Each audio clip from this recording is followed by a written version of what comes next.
Γεια σε όλους. Σήμερα θα μιλήσουμε για τον τρόπο που λύνεται ένας κύβος του Rubik 3x3 που έχει αριθμούς αντί για χρώματα. Θα στηριχθούμε στη μέθοδο επίπεδο ανά επίπεδο του κλασικού 3x3 με χρώματα που είναι γνωστή σε όλους τους λύτες, τόσο στους αρχάριους όσο και στους προχωρημένους. Δεν θα δείξουμε όλες τις κινήσεις λύσης του κύβου για να μην γίνει το βίντεο μεγάλο και βαρετό. Κατά συνέπεια, το βίντεο απευθύνεται σε αυτούς που ήδη γνωρίζουν να λύνουν το κλασικό κύβο 3x3 με χρώματα. Πρώτο βήμα στη λύση του κλασικού κύβου είναι να δημιουργήσουμε το λευκό σταυρό. Με τον ίδιο τρόπο δημιουργούμε ένα νοητό σταυρό με τα τουβλάκια 2, 4, 6 και 8. Φροντίζουμε το 5 να είναι σε όρθια θέση. Επίσης, ο πλαϊνός αριθμός στο 2, 4, 6 και 8 πρέπει να είναι σε όλα ο αριθμός 8. Το επόμενο βήμα είναι να ολοκληρώσουμε την επιφάνεια που λύνουμε όπως ακριβώς ολοκληρώνουμε τη λευκή επιφάνεια. Στην περίπτωση αυτή τοποθετούμε το 1, 3, 7 και 9 στις ανάλογες θέσεις, φροντίζοντας τα πλαϊνά νούμερα σε αυτά τα τουβλάκια να είναι 9 και 7. Όταν τελειώσουμε αυτό το στάδιο, η επιφάνεια θα είναι λυμμένη και στο πλάι θα υπάρχει το 7, 8, 9 και στις 4 πλευρές αυτού του επίπεδου. Αυτή είναι η βάση του κύβου μας.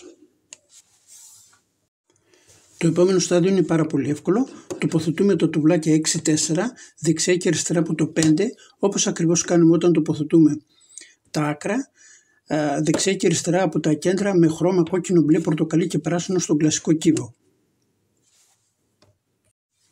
Όταν τελειώσουμε αυτό το στάδιο, ο κύβος μας θα δείχνει κάπως έτσι. Σε αυτή τη φάση δεν μας ενδιαφέρει καθόλου ο προσανατολισμός των πλαϊνών 5. Μπορούν να είναι στραμμένα όπου τύχει. Στην τελική επιφάνεια δημιουργούμε ένα νοητό σταυρό με τα τουβλάκια 2, 4, 6 και 8, όπως ακριβώς κάνουμε τον κίτρινο σταυρό στο κλασικό κύβο με χρώματα. Και εδώ δεν μας ενδιαφέρει ο προσανατολισμός του κέντρου με τον αριθμό 5. Το επόμενο βήμα είναι να τοποθετήσουμε το 1, 3, 7 και 9 στις σωστές γωνίες.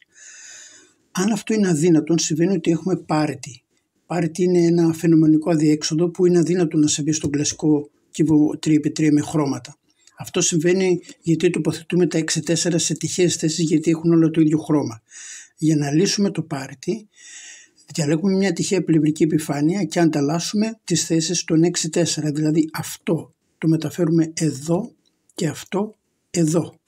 Επιστρέφουμε στην τελική επιφάνεια και λύνουμε την τελική επιφάνεια. Χρειάζεται πάρα πολύ προσοχή όταν θα εμφανίσουμε το 1, 3, 7 και 9 στην τελική επιφάνεια. Αυτό συμβαίνει γιατί στη θέση του 1 υπάρχουν 2 άσοι και στη θέση του 3 υπάρχουν 2 τριάρια. Με λίγη προσοχή επιλέγουμε το σωστό. Όταν αντιστρέφουμε τον κύβο και περιστρέφουμε τη γωνία, σταματάμε την περιστροφή όταν δούμε μπροστά μας το 1 και στο πλάι το 3. Τότε μπορούμε να συνεχίσουμε στην επόμενη γωνία. Αν αυτό δεν το τηρήσουμε, μπορεί να έχουμε λύσει την επάνω επιφάνεια και ο υπόλοιπος κύβος να είναι μαλλιά κουβάρια, κυριολεκτικά. Όταν τελειώσουμε το βήμα αυτό, ο κύβος μοιάζει κάπως έτσι. Όλα τα τουβλάκια είναι σωστά στη θέση τους, εκτός από τα 5 που είναι στραμμένα με λάθος προσανατολισμό. Θα σας δείξω πώς στρέφουμε αυτό το κέντρο 90 μοίρες αντίθετα από τη κατεύθυνση των δικτών του ορολογιού και αυτό 90 μοίρες σύμφωνα με την κατεύθυνση των δικτών του ορολογιού.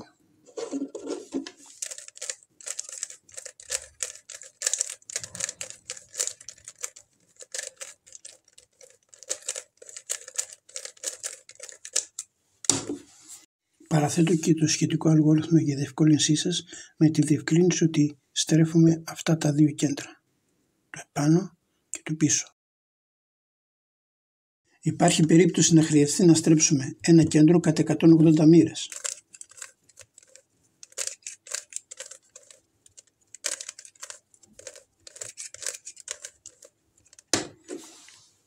Έτσι περιστρέφουμε τα κέντρα. Για διευκόλυνσή σας θα παραθέσω και το σχετικό αλγόριθμο.